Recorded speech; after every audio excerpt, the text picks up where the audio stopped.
India had a struggling day. Rohit Sharma is finding too many ways to get out.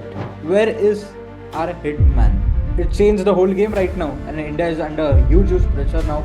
With the Indian fans, it's just that they go there to click pictures. I literally heard few people abusing. Virat and Jaiswal had 100-run partnership. No one clapped. Indians have given up. Difference between our fans and their fans is. Welcome to Wicket Wise Church's discussion on the Boxing Day Test Day 2. I was watching this test match at the MCG. But Yash, since you are in India right now, looking at the day, can you give me a general perspective? To summarize the whole day, day two, I think the yesterday part you told that India had a struggling day. So I think this was kind of struggling day part two for Team India. If you see the whole part, the whole three sessions, I think the first session was itself like we in the yesterday's video we said that India need quick wickets. If India are not able to restrict Australia below 350, it is going to be a big task. And Australia somehow managed to cross that figure. They somehow managed to cross 400. They somehow managed to cross 450. And I think that was a major change in the game. I think India are way behind the whole game right now. Coming to the batting part of Team India right now, if you say the opening was again senior players, we talked about senior players, we're talking about Rohit Sharma's form over and over again. But one thing is like Rohit Sharma is finding too many ways to get out. He's finding too many ways to get out. I mean, he what can I say is like, where is our hit man? And what I want to say on this is कि कहना क्या चाहते हो? क्या shot खेलना चाहते हो?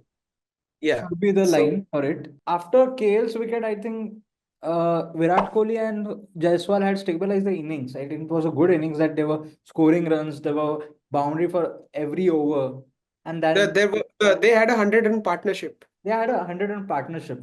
And one run out, and it changed the whole momentum of the game. And it was like India getting back. India will chase down 450. Everything was going, but that one run out changed the whole atmosphere, the whole momentum, and I think it changed the whole game right now. And India is under huge pressure now. 160 for five or 164 for five at day two. Yeah. And sitting at the MCG, me coming from India, I've met a lot of Indian people at the MCG, and I also saw how Australian crowd is. If they, the one difference between our fans and their fans is, if Australians keep losing wickets, they don't give up that easily. They cheer up everyone. They cheer up everyone. Pat Cummins was hitting for a single, they were cheering him up. He ended up scoring odd 49 runs something, and dude, like, they lost the first test match at Perth. Few people were angry, but few people knew like this team would come back. You can't keep Australia away from the game. And with the Indian fans, it's just that they go there to click pictures. I'll be honest with you. I'm very sad to say this, but they don't go just to watch cricket. If you see, majority of Indian fans and minority of Australian fans, and still they are supporting their players.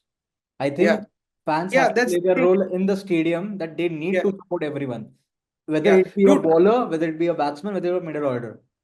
Yeah, Because I understand the fact. their attitude can change players' attitude. Exactly, exactly.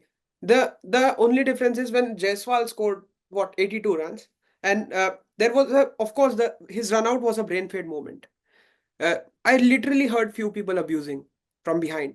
I understand that you guys have anger issues or anything. When Kohli got dismissed, people were like, oh, like इसका सिर्फ outside off का वो ये इसको और कुछ आता नहीं सिर्फ स्टंप खेलना पे ही ये खेल रहा है वो winner ड्राइव and मारने जा रहा है. I totally understand that everyone can be angry, but what I'm trying to say is like Indian fans need to behave. Indian fans need to be there for their players. When Virat and Jaiswal had 100-run partnership, no one clapped. I have a question for you. You were present at the stadium. Do you think Indians have given up? Looking at the first innings total, I'm not gonna say they have given up. Uh, the only thing is like when Rohit wanted to play pull shot. This is what I understood. He, I don't know what made him change his mind. Something happened, things changed. KL Rahul's dismissal was like one of the best balls in this test match. I think it is a pure skill work done Yeah, by Pat Cummins. I wouldn't say yeah, it was a playable yeah, ball. It was yeah, a very skillful ball at yeah. KL. That was But a skillful delivery, yes, and Pat Cummins, as he does, the whole stadium went silent. Like, I should say, not the whole stadium, I should say the whole Indian fan base went silent. And when Jaiswal lost his wicket, everyone started giving up. And Virat Kohli's outside of issue still happened. He kept his cool. He kept his cool initially, but something happened. And also, you must have seen the video which is going viral, like, fans booing Virat Kohli. He literally came out to see who, like, someone passed a comment in the crowd. He came outside to see, and the security had to take him in, like calming him down. And the now I think that the 2012 and 2014 version of Virat, we might end up seeing in this series. I think also looking at the batting lineup today, uh, maybe after the third wicket, after Jaiswal's dismissal, we had a night watchman there. And in the commentary, you wouldn't have heard the commentary. Ravi Shastri was commentating, and he said there were 20 to 25 minutes left in the game. And was the night watchman necessary at that time? Because if you had one batsman there, maybe Kohli had a different mindset. Rishabh Pant in there and staying there, and just we might have 160 for three or something at the end of the day. So sending a night watchman, it cost two more wickets. Yeah, I guess so. See, Akashdeep's dismissal was sending him was the stupidest thing. Firstly, there was still half an hour left, and half an hour is too much. That too, if you're facing peak, peak Pat Cummins, Mitchell Stark, and like Scott Boland, the homeboy. Dude, these three are, I don't know, I don't have a proper term how to describe them. They are so good.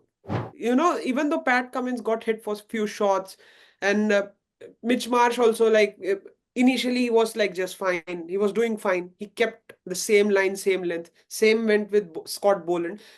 One thing with Scott Boland was he didn't let that boundary pressure if make a big impact on him, because Virat initially scored runs against him, but Boland kept bowling on the deck. I think And he was holding one end for Australia. yeah, He yeah, was not giving much runs. The yeah, amount of runs Pat Cummins gave, Mitchell Marsh gave, but Boland kept bowling the same lengths, the same lines to Virat Kohli because he yes, knew that Virat will nick yeah, one or other. yeah, He yeah. nicked And that. that's what happened. Yeah, that's what happened. So we talked about Indians. We should go to Australian team today. I think there was a kind of an unlucky dismissal. I think of Steven Smith. Yeah, So I think maybe if that dismissal hadn't happened, maybe he would have scored 150 or more. Maybe he had scored double hundred, anything. What do you think yeah. of that? See, when you must have seen the first session when it started, Australians were aggressive from the first ball itself. Their only intent was to score runs, not to defend the ball. And you must have seen on the pitch, even Indian team scored runs. We saw how Jaiswal was scoring runs, how Virat was scoring runs initially, how KL was scoring runs. So with Smith also, we saw this thing, like he was quite aggressive from the first ball itself. And he also hit a six to Bumrah. Uh, so Steve Smith was understanding the circumstances, firstly, and he knew Australia has enough runs.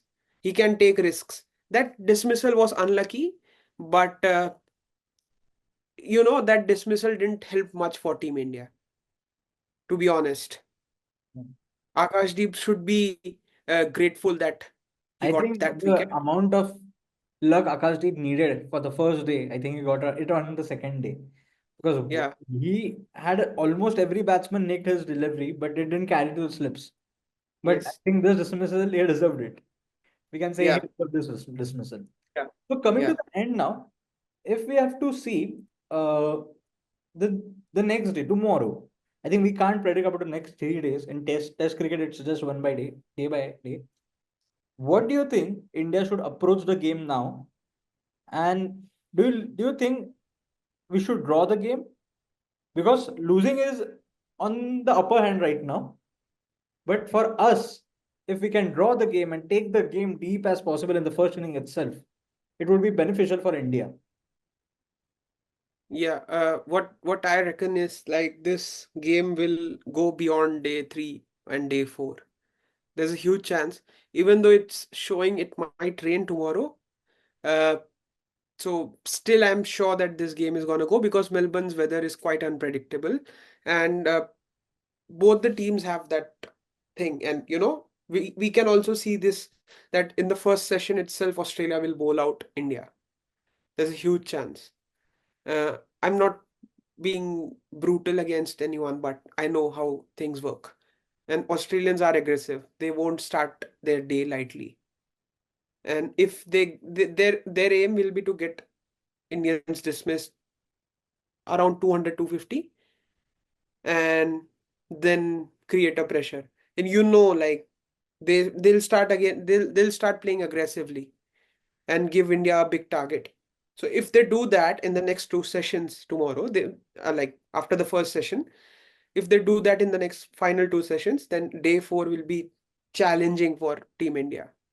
This is what I'm thinking, like day 4 will be challenging for Team India. I Right think, now it's first innings, it won't affect that much. Just but wait for the second. but let's hope that Team India bats deeply. They have the batting Yeah, strength. They have the batting depth right now with Nitish and Washington coming down the order right now. So I hope they bat as much as possible. A big 100 can be expected from Rishabh Pant as well, because expectations from Indian fans are always there. yeah. We talked about the senior players, but it's fine now. That what's gone, that's gone now. Now let's hope the lower middle order helps us to bat deeply and come close to that 464 trail. What I think once again the whole pressure will be on Nitish Kumar Reddy. Again, the younger generation is going to take all the load. Yes. So let's see. Thank you again. We'll see you tomorrow.